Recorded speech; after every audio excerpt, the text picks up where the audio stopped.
Drew, what are you doing? I am taking over the world.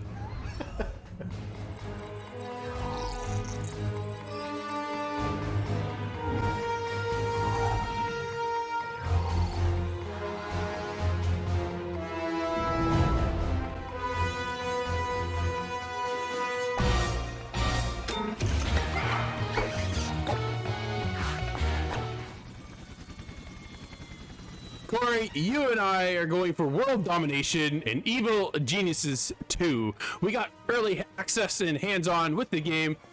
Dude, it's been a while since we played something like this, and I gotta be honest, I'm having a blast. What about you? Oh, okay, this game, I haven't played a good Tycoon style game since like Yeah. Roller Coaster Tycoon, man. And I know some of these games are kind of making a bit of a comeback right now, and this is kind of a reinvigorating of the original game. And this, let me tell you, this one is deep.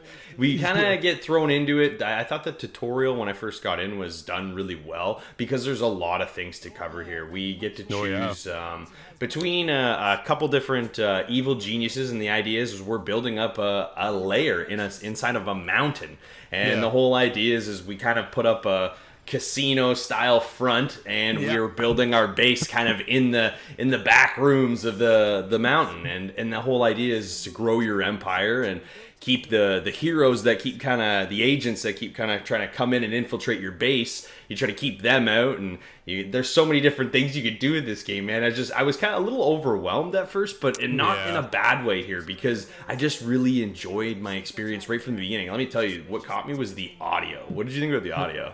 Man, it was awesome. You and I were talking a little off camera, and you brought up Despicable Me, and I thought, yeah, you know what? That nails this game. Honestly, it is a tycoon for Despicable Me. You want to become that overpowering world dominator, this evil genius, and you have these four different classes you can pick, and you kind of pick your overarching nemesis kind of thing, your main go-to for this.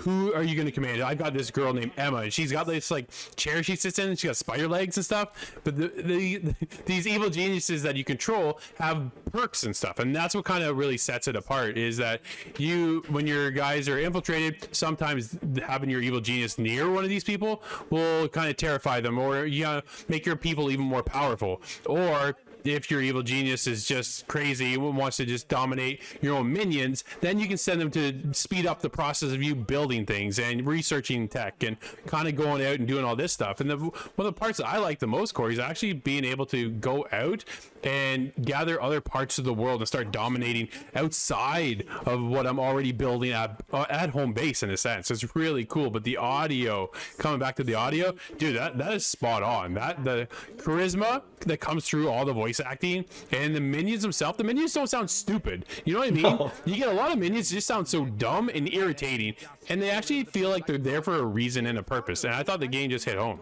And then where would we be? Take a little gold for yourself, then send the rest back here. Use your share to live a quiet life. Or else. A new criminal network has been established. Minions will travel to the world and They're kind of striking all the right chords because these games are really involved, so they have to be laid out well. So I kind of thought the heads-up display, everything that you're kind of seeing on screen the whole time was laid out well. All the tiles are kind of easy to find. You kind of, you get to learn them slowly as you go through this tutorial, because let me tell you, there's a ton of tutorial missions as you go through. Some of them long, some of them short, but they really let you kind of, get the feel for how to kind of get these bases together, because every room is laid out differently. So, you might not be able to put certain items in certain rooms depending on what style of room it is. Maybe it's your vault, so you can't put, lockers and beds inside the vault room. You have to be, that has to be kind of a residence area. So you have to really plan out kind of your layouts in this game, and that's what I like, because it's just fully customizable here, and you just get to kind of go through and just customize as you go. You change as you go, and you're just balancing your budget, and that's where this, like you said, this world domination thing kind of gets coming into play. You get to go on the world stage, and you get to start to kind of expand your empire, and you get to pull schemes, they call them, which is pretty cool, which often will pull minions from your base that are required to complete the schemes, and they're timed, and they could be anywhere from 10 seconds.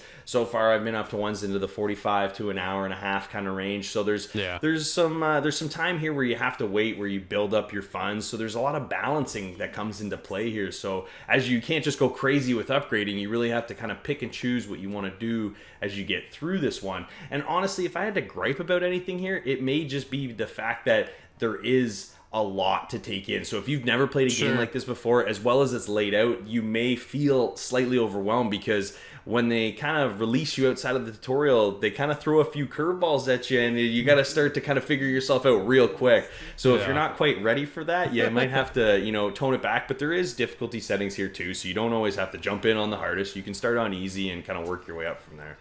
No, absolutely. And I love how intuitive the building mechanic is too. Sometimes they're really clumsy, and I thought Evil Genius 2 was really simplistic, but still with that sense of, I can go a little bit deeper if I need to. It was just simple to move around, simple to build stuff. Make sure you put in your doors, because you're going to need your doors to barricade off stuff. It was just cool. I really had a great time. Now, this is just a preview. We're going to have our full release coming up here in the next little bit, but look for that more in the meantime. Cory, overall, final thoughts on Evil Genius 2? You know what? I'm having a blast with this game. I'm looking forward to diving in deeper, because honestly, as the hours tick by with this one, I'm just unlocking more and more things. So honestly, I can't wait to dive farther into this one and kind of give it our full review in a few weeks here. No, absolutely. I can't wait to dominate this whole entire game. This thing's been a blast for me, and it's just simple and it's fun, man. The biggest part for me was it was just fun. And that, in a game like this, is all you can ask for. Super cool. Make sure to check out our full review in the upcoming weeks.